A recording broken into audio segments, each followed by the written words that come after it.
नमस्ते दोस्तों। आज हम जिस एडवांस टेक्नोलॉजी या इक्विपमेंट्स का उपयोग करते हैं उससे हम यही मानते हैं कि ऐसी एडवांस टेक्नोलॉजी का आविष्कार ज़रूर फॉरेन कंट्रीज़ ने ही किया होगा। लेकिन क्या आप जानते हैं कि ऐसी टेक्नोलॉजी का उपयोग तो हमारे भारत देश में कई हज़ारों साल पहले से ही हुआ करता था। तो आज हम यही देखते हैं कि प्राचीन भारत ने आजकल के मॉडर्न दुनिया को ऐसे कौन से इन्वेंशंस दिए जिसे आजकल हम मॉडर्न टेक्नोलॉजी मानते हैं। तो आइए देखते हैं प्राचीन भारत के कुछ advance inventions. Number 1, waiting scale. आज से करीब 4500 साल पहले इंडस वैली सिविलाइजेशन यानी सिंधु घाटी सभ्यता में इस तरह के वेटिंग स्केल्स का उपयोग किया जाता था। साइंटिस्ट और आर्कियोलॉजिस्ट को यहाँ खुदाई के दौरान इस तरह के बहुत से वेटिंग स्केल्स मिले थे और इनकी कार्बन डेटिंग करने के बाद ये पता चला कि ये लगभग 4 से 4,500 साल पुराने हैं। इन वेटिंग स्केल्स का उपयोग उस समय वस्तुओं को मापने और व्यापार में तुलना करने के लिए किया जाता था, जैसा कि आज भी किया जाता है।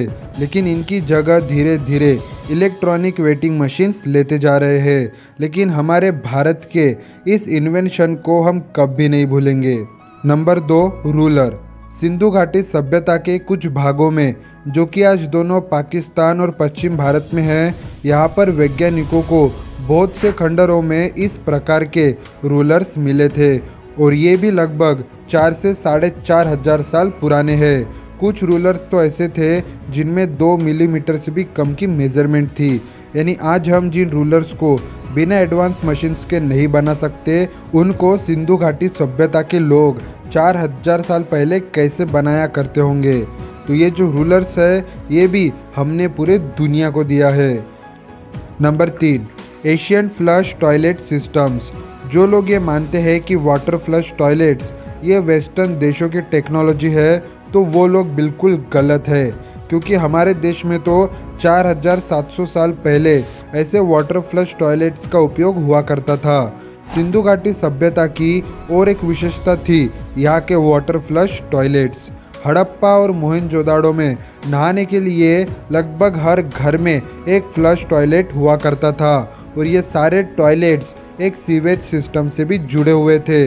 लेकिन सच में हड़प्पा और मोहनजोदाड़ो सभ्यता के लोग बहुत ज़्यादा एडवांस हुआ करते थे।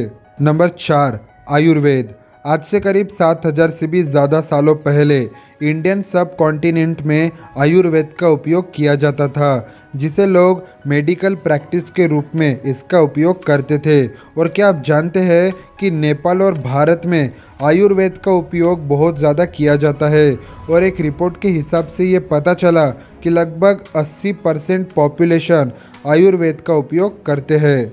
आयुर्वेद में बहुत से थेरेपीज बताए गए हैं, जैसे herbal medicines, special diets, meditation, yoga, massage और मेडिकल ऑयल्स। एंशिएंट आयुर्वेद में तो सर्जिकल टेक्निक्स के बारे में भी बताया गया है, जिसमें प्लास्टिक सर्जरी के बारे में बहुत विस्तार में लिखा है। आयुर्वेद में बताया गया कि राइनोप्लास्टिक कैसे की जाती है। राइनोप्लास्टी का मतलब होता है नाक की सर्जरी। यार थोड़ा सोचो कि हमारी भारतीय सभ्यता उस समय भी कितनी एडवांस हुआ करती थी।